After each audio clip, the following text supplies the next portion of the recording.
Miss Grace, what kind of round are you in? 22. What kind of round are you in now? 380. What kind of round are you in? 380. What kind of round are you in now? 48. 45. What kind of round are you in now? 22.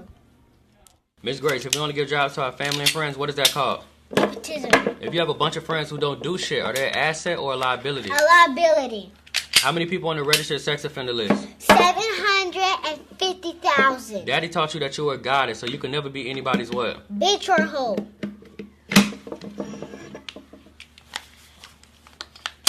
Remove your blindfold. Who is Huey P. Newton? An African political activist, a revolutionary who belonged to Bob Seale, co-founded the Black Panther Party in 1966. Who's coming to save you? Nobody. I have to save myself. And if I die today, then what's your job? To pick up where you left off and take care of my siblings. Good job.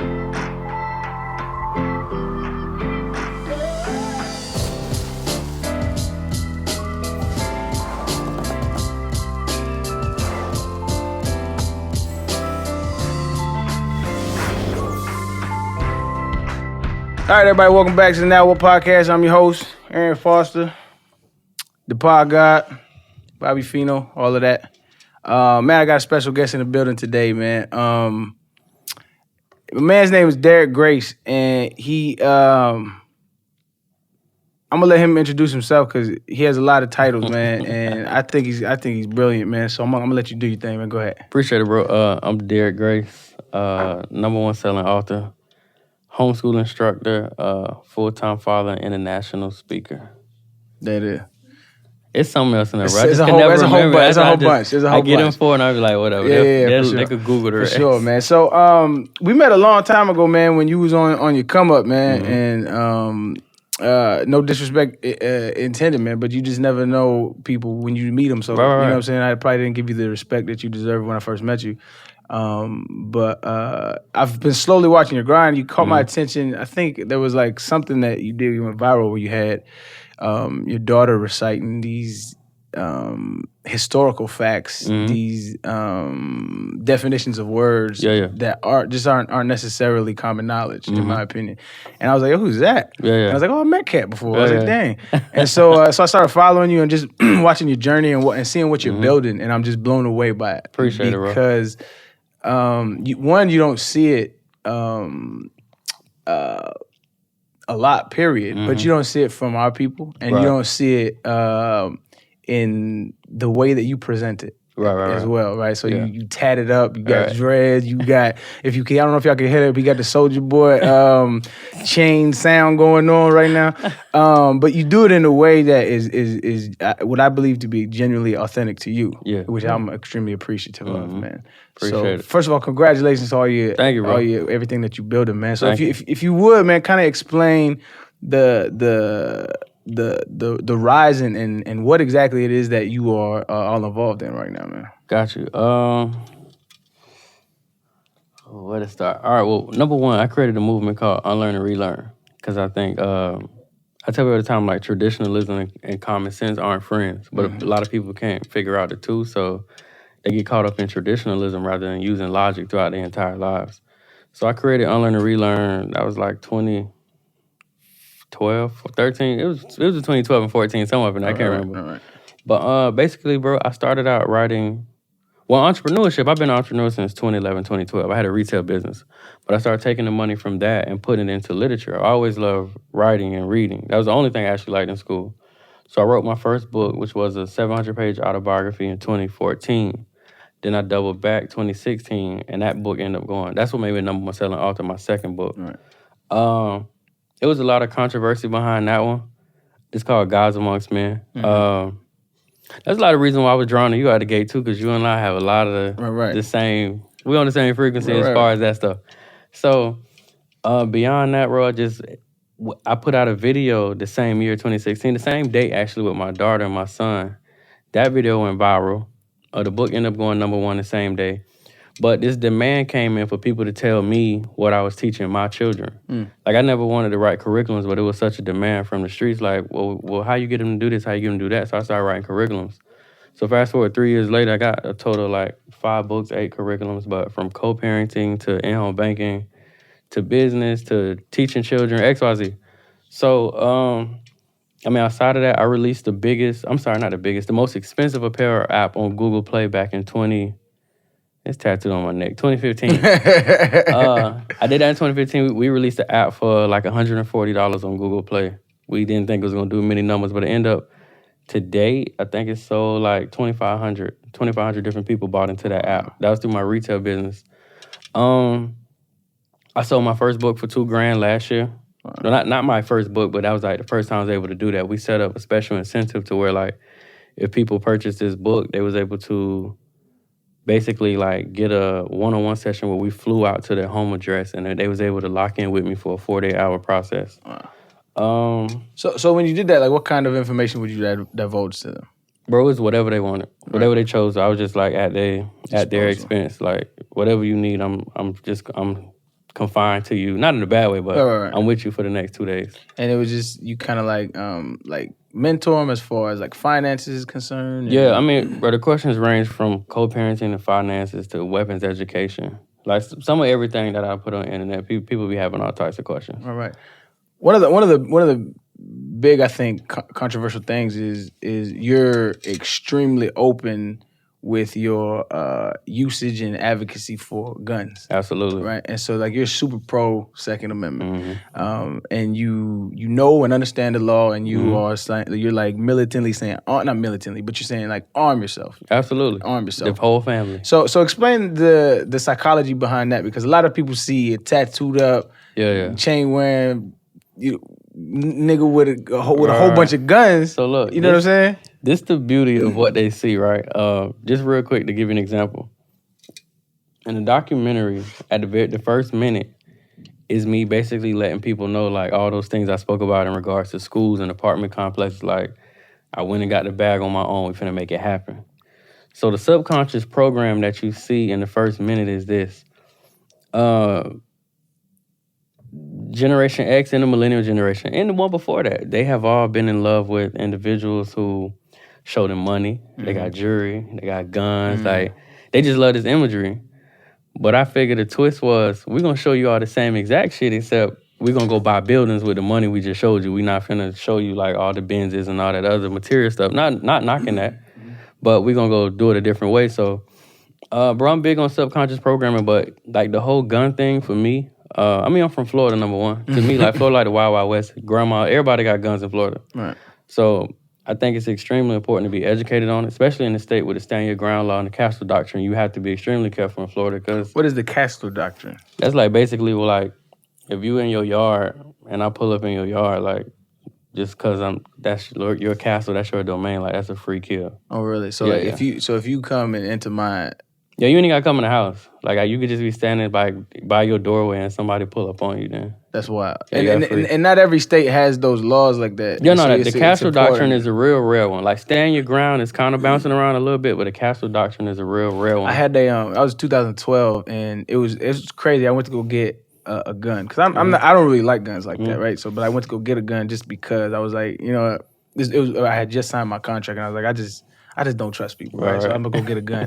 And the day before that they approved it, and I was gonna go pick it up at the store, somebody broke into my car. And so I went outside with a bat and he took off. And I didn't feel like chasing him. It was like 2 a.m. Yeah. But so of course we had to file a police report because I wanted the insurance to pay for it. They had told me that if it was outside, like it's outside of my house, it was on my property, but like I guess a car is an extension of your property here in Texas. Right. So I could have shot him while he was in my car. And I was like, yo, that's wild. Yeah, see, bro, some states don't have that and some do. That's why I especially tell people, like, educate yourself, because people be watching me from a Florida perspective. I'm like, nah, educate yourself on your state. Your state that's extremely important, though. Yeah, no, you gotta know the laws. People of your see land. me do stuff and they just run with it. I'm like, nah, I live in Florida. Yeah. Like, we could buy Desert Eagles all day and run around. Yeah, don't you do that. like them eastern states, like New York. Like, bro. Yeah. And out west, Cali don't play. They really? I'm not even sure about their gun laws. So, and another thing, bro, I think like America is built off entrepreneurship and violence. So for me, like, if I ain't telling everybody to be an entrepreneur, but what I am saying is like multiple streams of income is a necessity. 1000%. If you look at the visual of the American dream, like, it wasn't really created for people with one income avenues. Like there's cost of living, gentrification, inflation. That stuff gonna try to swallow you eventually if you only got one source of income. And on the other side, like I said, bro, it's built off violence. So like, I had an interview. It's probably like 4 or 5 months ago with somebody from, was it People or Time? I can't remember. No one Time, because Time, I think Time. That ain't tattooed on your neck either. Nah. But the lady was like, "You don't think we could just take the guns back and everybody be happy?" And I was like, like your country kind of created this monster. You want to just like take everybody's guns back and say, "All right, y'all be good." And I'm like, "Nah, y'all created it. You got to deal with it." So basically, for me, bro, I'm just proactive. That's deep though. Yeah, like they. Because I would agree. Because like I said, I'm not pro Second Amendment. I'm not pro Second Amendment as far as like if it's a law, like if it's legal, do your thing. Right. But I'm not like I don't have a closet full of guns. Like I just don't like them. Like you know what I'm saying. Like kids might get. I just don't. I don't deal with them like that. Yeah. But it's I look at it from that perspective. If America's trying to eradicate a gun problem, like. You have to rewrite laws, but not only rewrite laws, you have to untangle the psychology of violence in this country, right? Which they created it. Feel me? So look, check this out. If you look up the statistics of convicted felons who return to jail for guns, that rate is extremely high. What that tells you is that some people don't give a damn about the laws. They're not putting the gun down either way. Right. So that's why I was like, lady, that sounds amazing, but good luck. Like, I know white collar dudes who not gonna give you their gun, and I know like gang members who definitely not gonna give you their gun.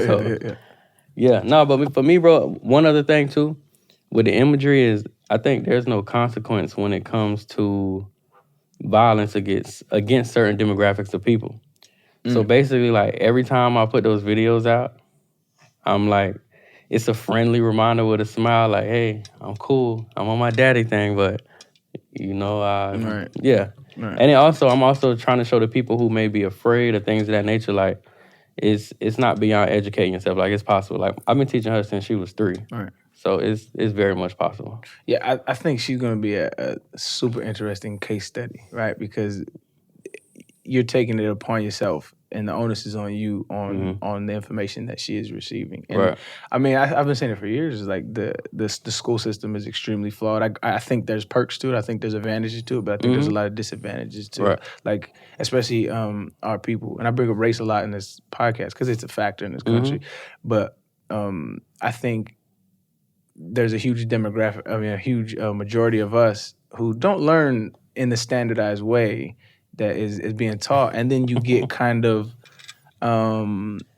lambasted. You get outcasted. Yeah, right. They'll typecast you and just leave you there for the rest of your life. And you think I got one of my boys.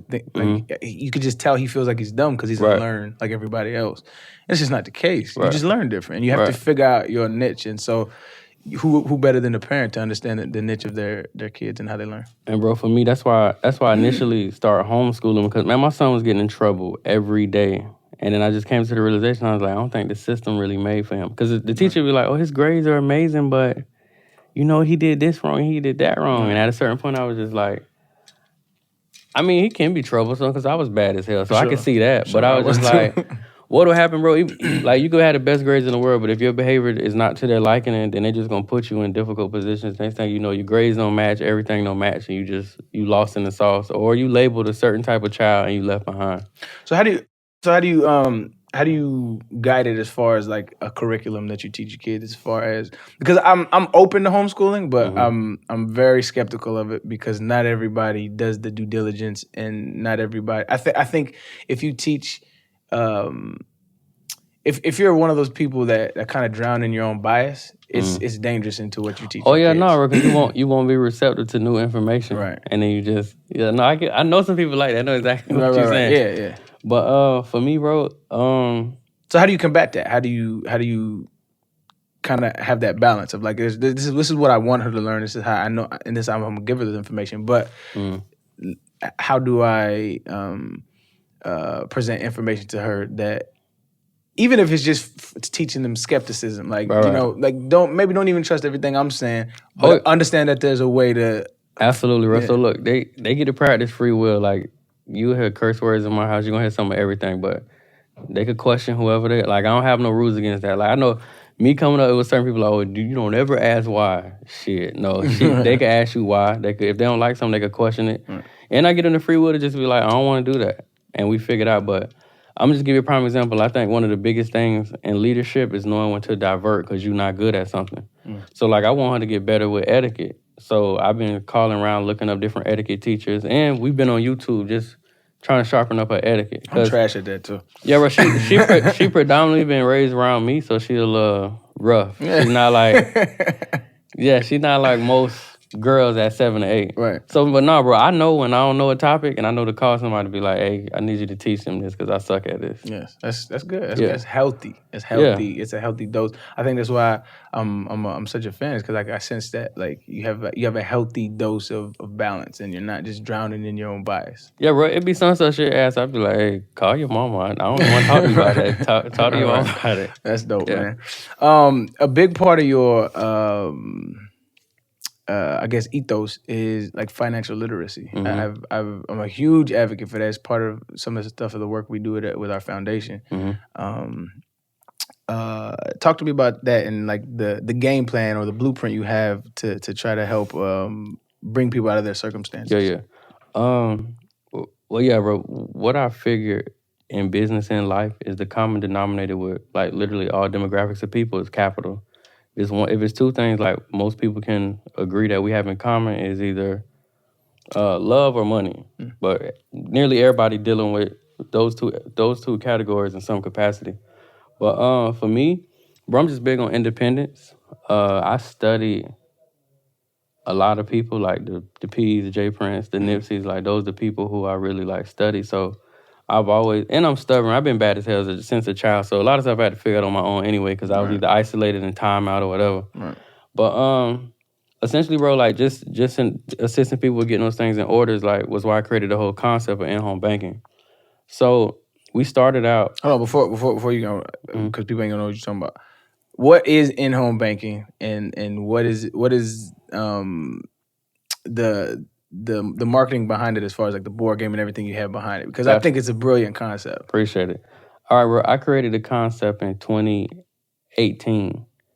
Well, no, I'm lying. I did it in real life in 2017. I started teaching it in 2018. Right. So basically, bro, like I always told myself, business-wise, I knew I would be like an amazing businessman, but I just never had the capital to pour into myself as far as like marketing and advertising. Because I like marketing like my sixth child. I love marketing. So in March of 2017, I reached out to some homies of mine. I'm like, hey, I got this idea. They like, what's up? I'm like, okay, y'all give me like $5,000 a piece. I give y'all interest rates of 20 to 30% per month. And like, and of course, them numbers is crazy for ROI monthly. Right. But I want to show people that it was real. And I also want to show them that like collectively, if we had like 20 of us per city to put our bread together, like we'll take shit over literally, like, or be controlling the whole board. So anyway, bro, I hit up like 50 people. One of them responded and gave me $5,000. Mm-hmm. I jumped back. I remember like the best investment I did in myself as far as in-home banking. Well, no, let me rewind and explain what it is more. In-home banking is essentially us assessing the systems and the things we pay into on a weekly or daily basis and figuring out how we can remove them and do that for self. So like insurance, 401k, these are all entities that we make extremely wealthy. They families be extremely well off, and we waiting on the payout and at 59 and a half. So what I'm showing people is like we could expedite the process if we just politic with our neighbor before we send our money to the other side of the country to some faces that I ask people all the time, like if 401k ran off with the bread right now, would you know what address to pull up to try to get it back? I haven't met one person I was like, yeah, I pay attention to that. I wrote it down and all. They ever steal my money, I know it. Nah. So basically what I'm trying to show people, bro, is like just through collective economics, we could really like expedite our struggle, fund our own ideas, and just like start acquiring things as a collective. So that's really all in-home banking is. It's just like I found people, this is one form of it. I found people who believed in what I was doing and they was willing to put the money up. They stimulated my economy.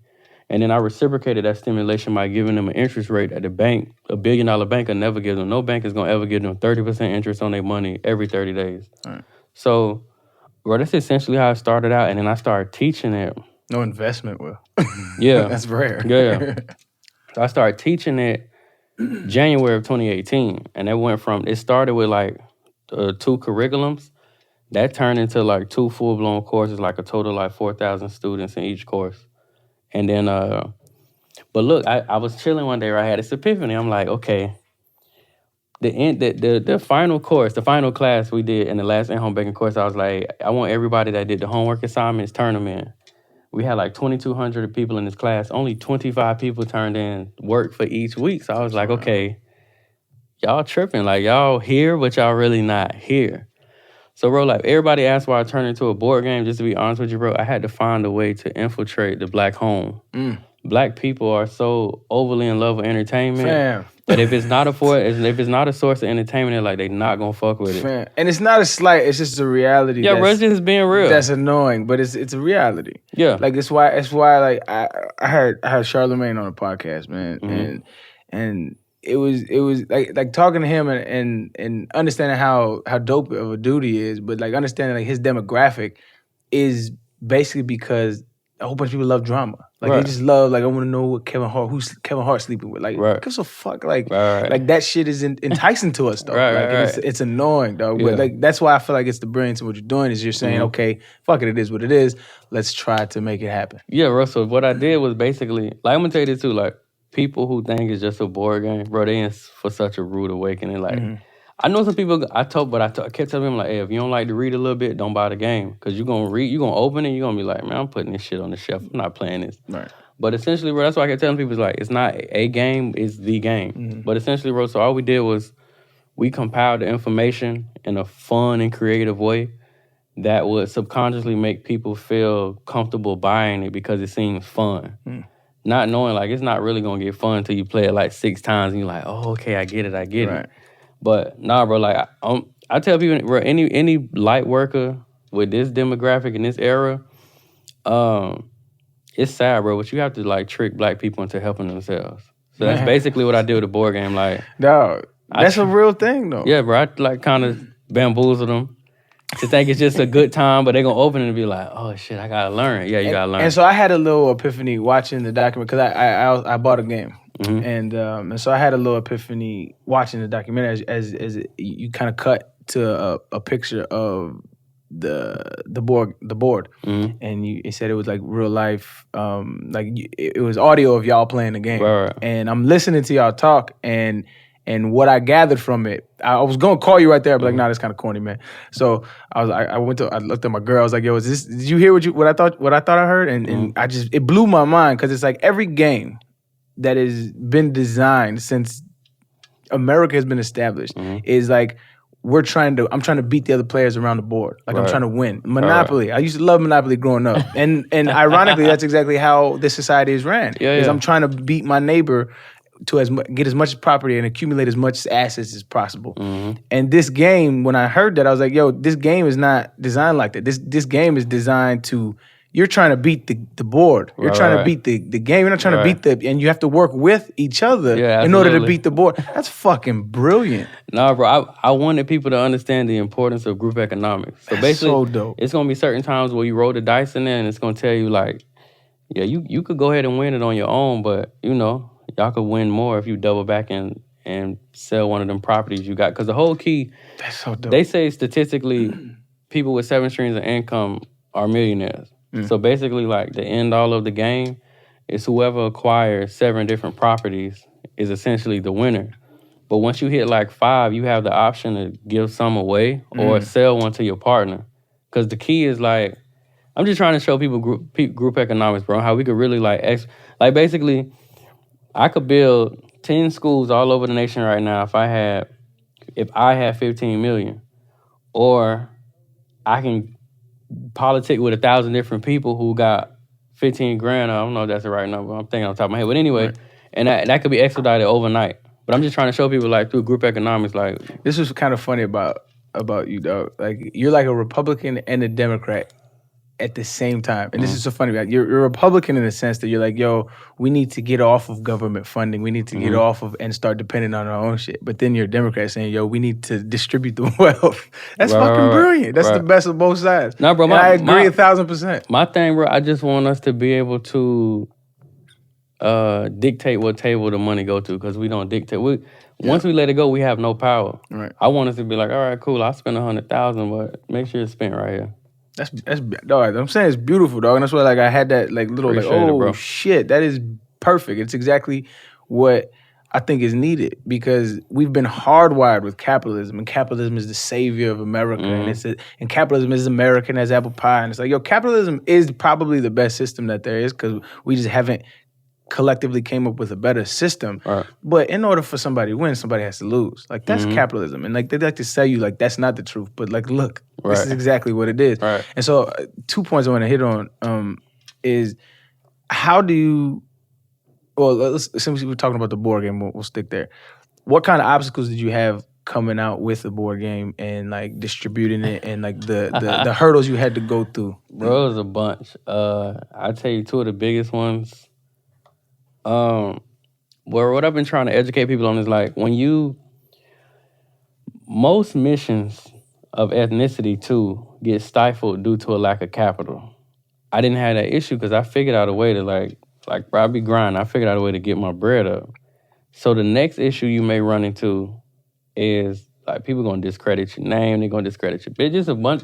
They throw history shows it, bro. They throw obstacles in the way. But one of the biggest issues why it initially didn't come out the day it did, and I didn't even share this in the documentary, but somebody put the bug in my ear that other companies will they'll extend their hand as if they're going to help you. Like, because this really did happen. I had a conversation with somebody from a company.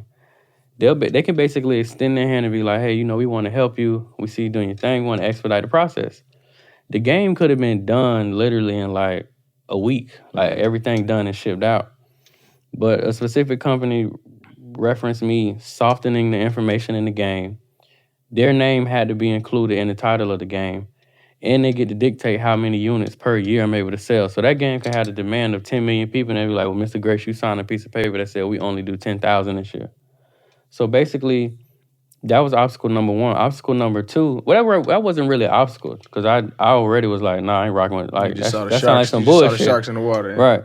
But the second obstacle was even when dealing with companies like that, like they wolves on paper. Mm-hmm. So basically, like somebody was schooling me that certain verbiage in the game got to be like copywritten to the T. Like it can't be a general copyright. You got to go through and individually hit everything just on different levels because basically somebody could swoop through, grab some intellectual property from the game, they go claim it, send you a cease and desist, the game gets shut down, and now you owe them money because you thought they was looking out for you when they said, oh, we a big company, we gonna help you. You sent them your images and your information, the next thing you know, they took one piece out of it, now y'all fighting for it, and they didn't create nothing. So, bro, that was the biggest obstacle that slowed it down because when somebody put that bug on me, I was like, oh, okay, shit, we gotta go back to the drawing board and kind of not do it over, but just make sure we protect it to the T. 100%. That's why I always tell people if you have ideas and you're sharing them with ideas or anybody, be like, get an NDA. Look up on the internet what NDA is. Yeah. It's a non-disclosure agreement, and if they sign that, then you can proceed to tell them your information because it protects you. And it's kind of to your point, which is like you have to educate yourself on these laws and on these contracts that you sign in. Right. And because a lot of us just get fucked over because we don't understand the rules. Mm-hmm. It's just a whole bunch of silly ass rules, and it's a silly ass game that we all just play. Right. Yeah. Yeah, man. The other point that I wanted to hit on was, dog, I am a pessimist, right? So like I just don't believe in people, man. I just feel like I know a lot of people like, oh, people are inherently good. I just don't think that's the case. I just don't. So like you're doing an amazing job, and you're doing you're giving a great service, man. Mm-hmm. And what I foresee is that people, like I was reading the comments under the YouTube thing, right? And so one of the things was, dude said, we don't need to follow these athletes and entertainers. We need to follow Derrick. And I'm like, you don't get it, do you? Right. Like you don't get it. Like, but like that's what I see. I don't see. I see you maybe affecting a small, and this is, like I said, I'm a pessimist, dog. I hope you are the savior, dog. I hope you're the president. Yeah. But I see you affecting a small amount of people, and then I see another people opening the game and say, I ain't reading this. Right. Or, you know what I mean? And where, like, so how does your faith in people stay? Because, like, regardless if it's black, white, whatever, it's not even got to do with race. I just don't think people are inherently intelligent people. Oh, I'm with you. So look, this how I gauge that. There's casualties of every war. I used to be in, look, I'm gonna tell you a real story, right? Comedy. I used to be internally tied to people's reaction to my work. Like, it used to matter to me, right?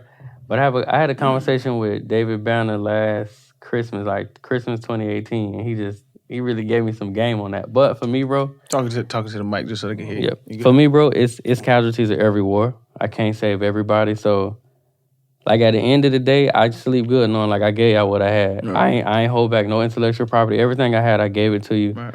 If you sink, swim, or burn, like, you know, it's on you. But I tell my children, like, I can't. You gotta save yourself. So for the grown individuals of the world and their families, like, you know, at the end of the day, y'all gotta say y'all damn self. I'm gonna give you what I can, but no, bro, don't bother me. And I know, bro, I'm with you. I know it's gonna be a gang of people who gonna be like, all right, so look, I'm gonna tell you one more thing about the game that I know certain people gonna love and they gonna hate. Right. So when you roll and you land on, like the way other games you could buy property, in this game you buy intellectual property. Because I also want to show them that your intellect supersedes everything. Mm-hmm. If you dumb, you ain't got no business buying property anyway, because you might lose it anyway. 1,000%. Feel me? So when you land on the, like, okay, an example, you roll the dice, you're gonna land on a spot that says the 1030 rule of credit. It's a card that goes with it to tell you what type of property you're going to buy.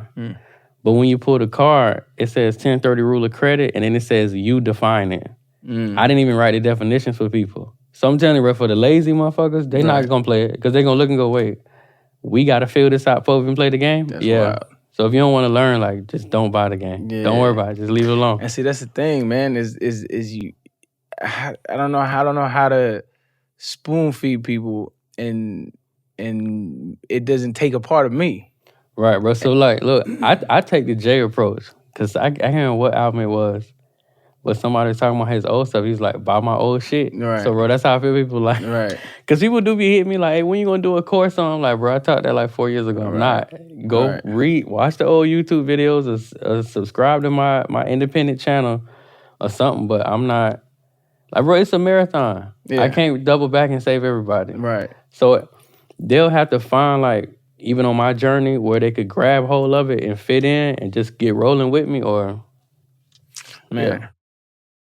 I struggle with that because that leads me to apathy. It leads me to extreme apathy. Mm-hmm. Like, to where it's like, I care about people and my people in general, but there always reaches a point where I'm just so apathetic to where I'm just like, I don't want to deal with you, dog. Because, like, you don't even want to... Because, like this a simple concept of when you said earlier, you said you got to have multiple revenue streams. Yeah. That doesn't mean you have to have 2 or 3 Fortune 500 companies, right? You can literally, I work at Walmart from Monday to Friday, and then on the weekends, I'm cutting grass in the day, and then at nighttime, I'm doing something like that. That is multiple revenue streams. And once you start to do that, 2 things happen. One, you start to understand that your time is your leverage, right? And the other thing is, like, you start to understand that, like, yo, the more I really put into it, the more I'm getting out of it. Right. And then that develops a mindset. And so, like, but that simple concept, people will think is, I'm 28 years old. What I look like cutting grass? You know what I'm saying? It's like, it's not beneath you. Like, nothing is, work is not beneath you. Like, and that concept, it's like people feel like they have delusions of grandeur. Like, they feel like they're these people that they're not. And even that's facts. Yeah, and I'm not below, like, so, like, I run this podcast, right? It might seem like an elaborate operation, but it's me. Right. I set up all these cameras. I do all that. And granted, I don't know how to cut videos, and so I outsource that. But, like, I went to Snoop's place, and he has a layer. It's insane. But I went to his place, and so I'm setting up the cameras. I'm setting up everything. I'm talking to his engineer, making sure all the mics are correct. And he's like, He comes in, he said, "What's up, nephew?" I said, "What's up, fam?" He goes, "Damn, you do the tech side too?" I'm like, "Ain't nobody else gonna give it to me." Like, and so it's like this is an endeavor that I wanted to pursue. So ain't nobody gonna give it to me. So I gotta go do that. So, but people don't have no humility. No, you straight. people don't have no humility, man, and they just don't want to grind. And like people just want to be comfortable and just ride that little wave. I posted that yesterday. I told people like it's not that I'm smarter than most people. I just work harder than them. Yeah, man. Like we not on the same type. When it comes to that work, I outwork their ass all day. 1,000%. Yeah, man. So this is another thing I want to ask you. So I kind of touched on it, but you said you love marketing. That's your sixth child, and so you do not fit the mold of a presentable, you know what I mean, of a standard presentable businessman, right? Traditionally, anyway, right? And so when I looked at you at the first time, I was like, "That's dope," right? Because I'm from I grew up on government cheap, right? But so the average American is gonna look at you like, "Yo, what's up? I gotta clutch my purse a little tighter." Right. So like, you love in marketing and you understand in that aspect of the psyche of how marketing works, and you presenting yourself how you present yourself. Right. Was it conscious, an unconscious effort, or were you just like, this is authentically me, or how do you gauge this? Okay. All right, bro. So, the first facial tattoo I got was because when I lost my job, I said I was never gonna work for anybody again. So I remember I got my first facial tattoo for that reason because I just never wanted. Which one was it? It's on one of these sides. It looked like an A. It's an ancient symbol of strength. It looks like an A with two lines in it. So, that's why I got the very first one. But I had when I full blown started this side of my business, because I had a retail business at first. When I started the literature side, I probably had like 15 or 20 facial tattoos. So it did organically come to me. One of the things I learned, right, with my imagery, like there's no gray area. People either love it or they hate it. America cringes when they see black children with dreads and guns sitting next to a black man with dreads and face tattoos and guns, right? And once because I think people be thinking like they doing me a disservice by saying sucker shit on the internet, but I be laughing like, no, y'all doing exactly what I need you to do. Like I still hold my power. I still basically got y'all in the palm of my hand because I still know how to make y'all react at any moment. So, bro, that's really how the marketing part came about. Like I already had the tattoos. So it was part of it, okay. That's kind of brilliant then. Yeah, bro, I already had the tattoos, but I'm gonna just tell you, when I market, bro, I focus on three things in my videos: replay value, controversy, and education. So when you see a video with Derrick with the guns, that's replay value because you're gonna stop everything you're doing in your cubicle and go, girl, you gotta look at this shit I just saw on my phone. There go your replay value.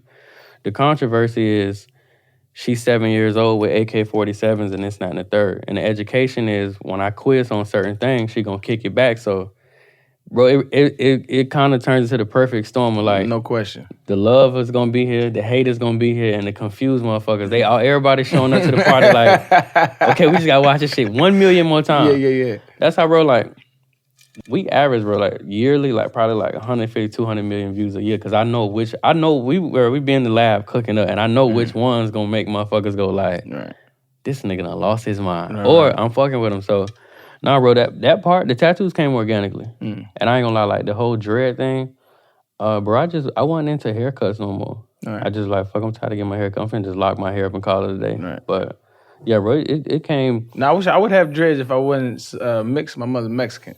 Gotcha. So I got that coarse, that nice fine hair, what they call that good hair.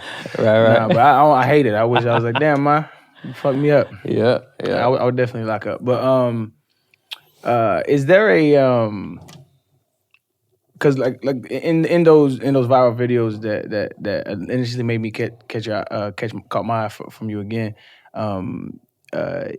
Like you said, your daughter was, and I'll play it at the beginning of this podcast for like on YouTube just to like give people a sense of what exactly you are, right? And you're giving. Is there what I'm trying to say? Why is it that as an advocate for the Second Amendment, you feel like it's imperative for a 7-year-old to understand how to handle weapons? Well, one, bro, if you look at the statistics of like child shootings per year, let me try to remember because I was just reading up on it for 2018. I think a child is shot like every, I don't want to get the wrong number, but every couple of hours in the U.S. a child is shot. Right. Number two, I shot someone in front of my daughter back in 2014. So that's why I really felt obligated to teach her about the ins and outs of guns. Because she was like literally a foot or two away from me. It was like an intruder or just on some... a car intruder to some extent. Okay, but I don't want to get any kind of legal... Oh, no, bro. It's all good. Are you good then? Yeah. Right. But yeah, bro, from that point, I just felt obligated to teach her about them. Right. And like, I was raised around guns, so my pops wasn't as detailed. Like, he didn't put it in my hand, but he taught us about them. But I just felt like, it's important to go a step further, especially with her seeing that up close and personal. Right. And too, bro, again, just from the history of things, with people of ethnic backgrounds who give pertinent information, how that typically goes, like, I'm just going to make it as difficult as possible. Like, if you're going to come see me, just make sure you properly come see me. Right. Because there's going to be like 7 different people. Right. From 10 different directions. Right. I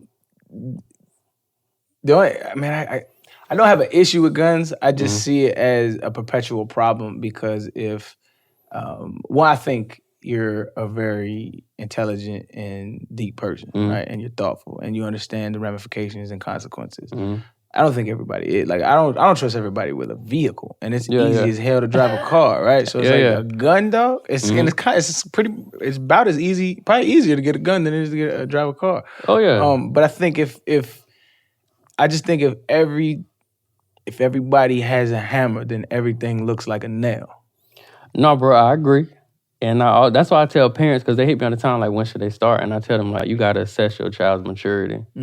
Like, she never been to school or daycare. So she's been like a young version of me since birth. Right. Like, from hustling to, entrepreneurship to everything. She been right there with me. So her maturity is a little different. A little more, right. She done seen things most adult people haven't seen. Oh, so I feel that. But no, like, if your son play Fortnite every day, I might not give him a gun. Right. He might think this video game. Right, no, for sure. Yeah. As far as cognitive development, this is going back to your daughter. As far as cognitive development, how does she do with like social skills and getting along with other kids or playing with other kids? Does she play with other kids? Yeah, bro, she do very well because like we travel a lot, so. She probably don't remember their names. I don't remember their names, but bro, she got friends in London. She got friends in LA. Some everywhere. It's a different world now too. Yeah. I be forgetting that. Yeah. So no, bro, the social skills is there 100%. She be out and about. That's dope. Yeah. That's dope as shit. Explain to me the jewelry, the flash. Got you. Well, bro, that's better. I like jewelry. See, I got permanent diamond teeth. Like, they permanent? Jewelry. Yeah. I would want to do that. Yeah. That's dope. How many? 8. Okay. Yeah. I was gonna do the whole mouth, but one of my homies was telling me once you do the back, it get tough to eat. Right. So, but I dig it. Yeah, bro. I've always been into jewelry. I just approached it at a different level this time, and also, bro, just going back to that subconscious programming, is we kind of bringing back that. Just being honest, bro, we bringing back like that 80s. Drug dealer vibe, who you looked up to. Right. It's just on some totally positive shit. We got, like, I ain't gonna lie, we got bigger guns than the drug dealers, and they actually work. Nothing to boast about, but I done shot somebody before my gun worked. For sure. But we just doing it in a more, like, righteous place. So I had Deion Sanders on the pod, and he said some dope shit to me. He said I wanted jewelry, and this is kind of what I feel like you're doing. He's like, I wanted to have flash. I wanted to have all the chains. I wanted to be flashy in jewelry to go back to my neighborhoods and show other people like, yo, you don't have to deal drugs in order to do this. Right. Because, bro, what it comes off as is like the ultimate. It's like, bro, it's like you get the key to the door. Right. Because, like, bro, you have somebody that won't do none of this. Like, he could be a established multi-billionaire, but he won't get access to the world I can. So, like, bro, I think what makes my makeup so dangerous is that the shallow people who would only judge me based off appearance, like, and not saying this from a braggadocious place, but if we put out our results, they not fucking with me. Mm-hmm. And then the people who identify with this imagery would happily allow me in because if you pull my face card of results, everything check out. All right. So I think that's why. I think that's like the best mixture. Like, it's just book smart and street smart. Yeah. Like, I might look crazy, but right, I done sat down with some dudes who like, you know, I've done this, and I'm like, okay, well, what's your marketing like? What's your advertising like? Like, what's your projections? What y'all generate? Oh, I'm like, okay, well, you know, I'm a one-man show, with, you know, with the children and whatnot, but we did whatever. So I did that on a different scale because I ain't tatted like you. But like, you go to these investor meetings and you rub elbows with these white collar businessmen. And you can tell when you walk in the room that they feel a certain way about you. But then you sit down and you start to rap with them, and then they respect the mental. Right. And so I get it, and I feel like that's part of your pool is like the shock value of like, oh, this tatted nigga with dreads and gold and fronts or diamonds. No disrespect. Yeah. But no, I feel like that's the dope part of it, and the even more beautiful part is like you get to be you. Yeah. A lot of people don't get to be that. Bro, that, you know what? That is the fun part that I done talked about that before, but bro, that is like, it might seem minuscule to other people, but it's fun, bro. It's huge. I like just get to roll out of bed and like I get to talk my shit however I feel like talking it that day. So like when I was in the league, right? Like a lot of athletes now, it's super common to like just say what you feel to the media. Right. When I was in the league, that shit wasn't happening, right? So like some shit happened in my career to where I was like, you know, I'm tired of fronting for these people. So I started just saying what I felt. Right. And slowly everybody, I'm not saying I started it, but like it's become commonplace where it wasn't common in my, but I remember thinking when I first entered the league or even when I was in college, I was like, yo, it's just so hard putting on this front. Like, I don't talk like this. I don't say these things. Like, this is not how I communicate, right? Yeah. And I used to envy entertainers, like rappers or even actors, because they get to be themselves and they are heralded for that. Lil Wayne gets arrested or rapper gets arrested and it almost gives them another badge of honor, like, my nigga got locked up, he'll be out. You know what I'm saying? And I was like, yo, and I'm not saying I wanted to do anything to get arrested, but it was like, yo, you have that freedom to be yourself. And that's what I gained at the tail end of my career, which a lot of people didn't. Through that, that's why you look at like Michael Jordan's career, and you don't really understand who was Michael Jordan, right? Like we don't really know. I don't know. And that's to me, that's a prison that you kind of created that umbrella of marketing. Right, and bro, and that's why I say I said in the documentary, bro, I think people take for granted the genuineness of it because they don't know, like, bro, like I got the following in the body of work to get corporate sponsors, but I'm not gonna stop talking shit because somebody like, okay, well, nah, fuck all that. We gonna keep getting it how we been getting it, and we gonna keep talking shit how we want to talk it. And that low point there is huge. Is what I trying to advocate to people is like, yo, there's gonna be a handful of 100 millionaires, billionaires, whatever, but like you can live the most comfortable life you can imagine if you stay in your lane. Right. Like, you have a demographic that you reach, though. And like I said, I hope you blow. Like, you know what I'm saying? But you understand that you've captured that demographic and you're beginning to grow. And across all the country, like, it's going to continue to grow. And people that feel like you, look like you, talk like you are gonna generate towards that. Like, one of my boys is a wealth manager. He manages this cat named Hobson. He's a rapper. Yeah, I know who Hobson is. Yeah, so Hobson, like, he's not mainstream. Right. But he has captured he's totally independent, and he's captured a pocket of fans that love his music, and he can tour for the rest of his life because he understands, like, yo, this is who I am, this is what I love, and there's people out there that feel just like me, so let me stay in my lane and do my thing. Right. Quit chasing fame. People chase that shit so much here. Bro, trust me, I know what you're talking about, because I'm going to tell you, too, I can't remember who said it, but they was like, don't meet your heroes. But bro, I met so many people who I used to like admire in a sense. And then you come to realize, like, bro, they suck in real life. And they whack as fuck. Yeah, they're not. So trash. Yeah. I agree 100%. I would not, don't meet your heroes. And if I'm one of them, I probably disappoint you, whatever. But it is what it is. Yeah. you shouldn't meet your heroes. I remember I was at an ESPN party. It was 2010. It was when I first balling, and I ain't gonna say who it is, but I met one of my.